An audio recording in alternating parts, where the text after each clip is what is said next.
Vaccine, vaccine, vaccine, vaccine. I'm begging of you people, take a stand. My name is Vivian Peng. I go by she, her pronouns, and I consider myself a creative activist. I am based in Los Angeles, California. Hi, Katie Lucina. I use she, her pronouns. I'm very new to it, but I would also consider myself a creative activist, and I'm based in Los Angeles, California. I am Danny Snyder. I am an artistic activist. Oh, I go by she, her as well. And I am currently in Virginia, just a little bit outside of Washington, D.C. And I'm very excited to be here today to ask you guys some questions about your dope project. Yeah, I can go get, because I did the stop motion, so I can go get physical. Yeah, talk us through like what you have there, Katie, and then how you guys took that and put it into a final video. And like, again, you can dumb it down as much as you want, because imagine if it's someone who's never made a stop motion animation video before and might be really intimidated by it too. Like, how does one do that? I had never done anything like this before either. I used to date someone who did a lot of stop motion animation short films, so I was kind of aware of the process, but he worked way more in 3D than I did. And I think this kind of came about because we knew we wanted visual elements. And I think the priority was something original, because then we wouldn't have to worry about using a trademarked image in any way. But I am not digitally inclined, like at all. Like, I don't know how to type. I don't do anything like that. The opposite of Vivian. So I made everything by hand, just out of cut up construction paper, and just like made shapes and sort of looked at images, because the UCLA mascot is really iconic and there's lots of different imagery of the Bruin. So I just took an image that I liked and then cut up colored construction paper to make the thing. So the way I did it was this is just like a piece of watercolor paper. So these were the parts that were static through all the images. So all of it's paper, like every little piece is cut up paper. So I made a leg that moved and like shorts. So he had like a regular leg with shorts. I love this. I totally love this. I took a picture, just like laid it on the floor and took a picture like this. And then I changed. So he had like an active leg and active shorts. So we took pictures like that. And then switched back to this leg to sort of give the like movement of him kicking. So I also made, since he's nude, we'll give him a I also made, this is the USC Trojan, which is also paper. So then I just made that a small enough size that he could feasibly kick it off screen. And then he gets to ring the little bell. And then the bear, when it did the kick, it was just 3 movements, right? Or at least 3 pictures to make that one movement. And so as we went on, like different things, we changed our mind about stuff. So like in one of our later meetings, we decided maybe he needed to represent the movement a little bit. So like I made him a little surgical mask. Oh.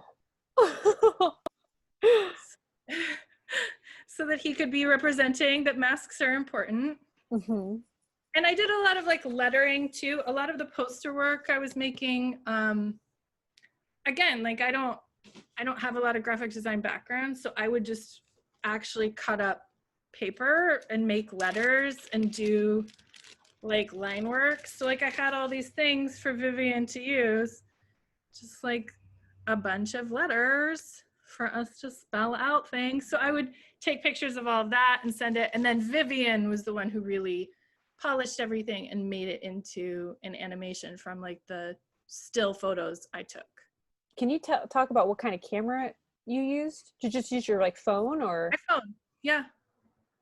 Based on the movement, just like single pictures and moving the leg and the element of like the Trojan head spinning sort of off frame, just like through still photos of that. And the bell would like one image, it would swing this way, and one image it would swing this way. And then, yeah, I downloaded an app on my phone that just does slideshows, and you could speed up or slow down how long each picture is on the screen. So I took pictures and then would put it into that app to see how smooth the motion was, or to give me sort of an idea of if it was a thing. And I feel like we sent pictures back and forth, like throughout the process. I was constantly like showing Vivian what I had, and certain times she would be like, oh, send a picture without something, because she wanted to be able to cut out like a single element of it for me. But in the end, you just gave Vivian pictures. You didn't do like, you didn't export a video through that slideshow or anything.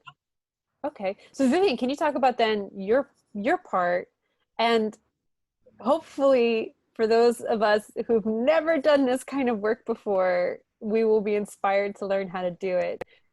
It's actually not really difficult. I think I took some more time to like finesse, because I wanted to add like some of the graphical elements that we had in our previous designs to kind of like tie the look. But I like love stop motion, and I think I started when, if anyone remembers, it's gonna age me, like Vine, when Vine came out, because you can do like picture by picture and it would like compile it into video. And I think earlier iterations of Instagram had that too, where you can just like do picture by picture. And so what it is just like, sometimes there's like a grid on your camera, and so you can just make sure that the certain elements always align to the same grid. And so as long as you have the same, like, try to keep at least at most of it the same kind of shape, then you can use any kind of thing to create a video. And like phone pictures like work really well. So I always just like use my phone as well. What I did was take the incredible like artwork that Kaity made, I brought it into Photoshop and cut out the background, because I wanted to put like our blue kind of graphical elements into it.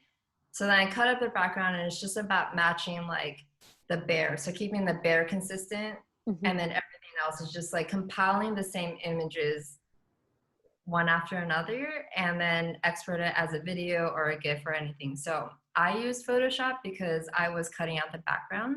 But if I wasn't cutting out the background, like if we had designed like a background that we wanted to use, I think any kind of the phone apps that just compile it as a video would work really well. And I think you can do that with like, you know, even with like Instagram story, for example, if you like have on your stories just a bunch of the same frame, but like as a picture, you know how you can download your whole story as a video file. That's like a super easy, like quick way to like get a sense of like how is this looking. And so oftentimes I might do that on my own, just like put it on an Instagram story just to see how like the frames look like one after another. So like, do I need another frame where the leg is a little not as far out or one out, just to like play with the timing before I like do any like background cleaning or stuff like that. And I've heard that there's a lot of apps too for iPads where it even helps you to, like, it gives you the grid where it helps you to line it up, and you can adjust the speed and things like that. It can export the videos right there for you. I've seen my students use this, and I feel so old, and I'm like, because I don't have an iPad, I don't know how to do this stuff. And then I love stop motion because I like it really feels handmade, and I love the element. Like when I make animations, it's always like, it looks really smooth and seamless, but I like the like kind of quirky, not so perfect feel of stop motion. I think it gives a lot more character. So I actually prefer to do that. It's just I don't always get to do that. So it was great to like partner with Kaity. Like I don't do a lot on physical paper, even though I always want to. So that was really fun to work with Kaity, who is great at like. Yeah, those are beautiful. Yeah. Well, and Vivian was the mentor for our lab. I don't know if we've mentioned that before this point, but she really encouraged me, particularly early on, because I was one of the members of the group without previous access to medicine experience or any kind of, the UAM group, I wasn't part of that at all. So I felt like the best way to contribute was to do as much creative work as possible. I mean, I have a design degree, it's theatrical, but still, you know, I was familiar with working in different media, but pretty early on, I feel like you mentioned, Vivian, in one of our meetings, like, try making something. Like, I had cut up magazine pictures because I couldn't draw what I was trying to express. So I had cut up magazines and made like a collage as a poster.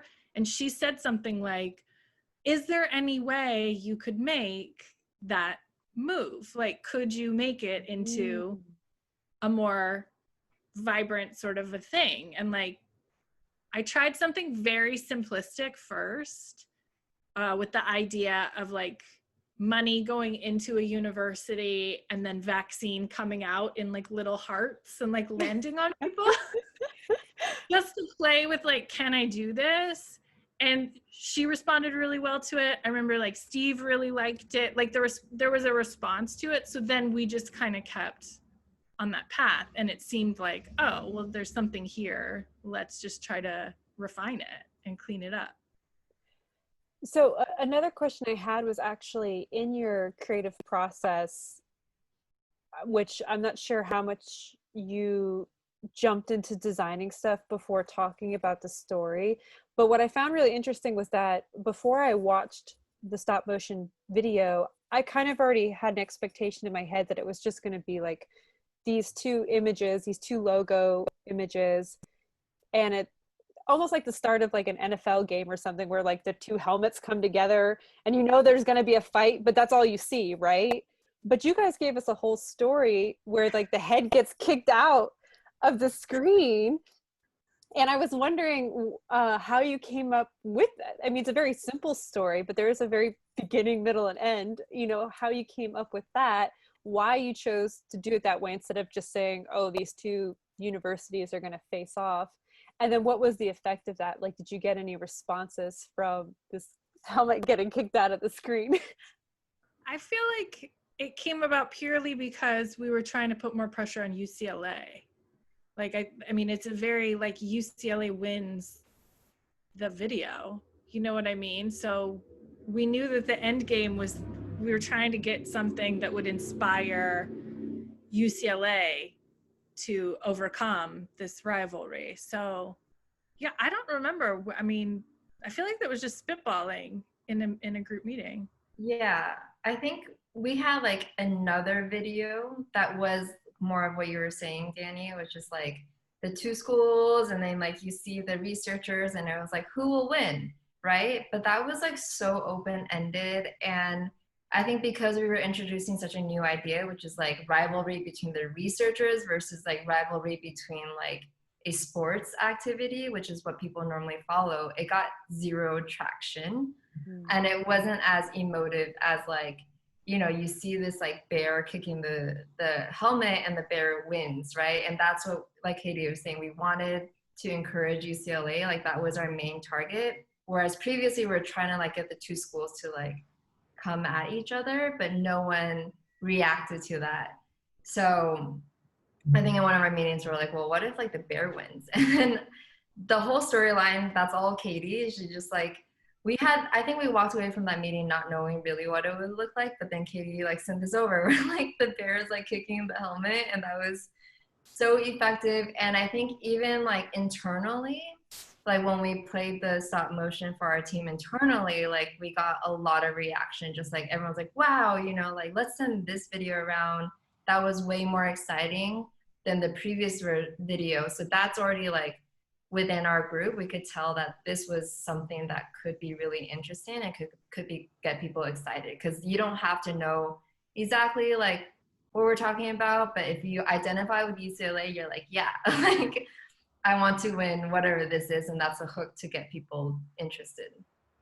Well, even the way that the two schools position themselves, like USC has a reputation for being much more stoic and it's a private school, it's not a public university. Like all of the imagery associated with USC is very serious looking, where lots of the UCLA representation is you know, it's a public university and it's the friendlier one, and it's not just rich kids who go there, and their mascot is cute and they show him in different sports outfits, and you know what I mean? Like it's just And a now much masks. more playful, right? Like it's a much more playful mascot. So it was like, it seemed sort of appropriate that that would be the one that was more dynamic and active in that relationship, because he has a lot more personality. So yeah, it seems like a pretty logical it seems like the way our UCLA student body lab mates wanted to represent their school. They wanted to kick USC off the frame. So One, it was really fun, and I think that's really important in creative activism work. It's just, are you having fun? Because if you're not, then like that's not creative. Right. Everyone assumes activism isn't fun, which is why they don't do it, right?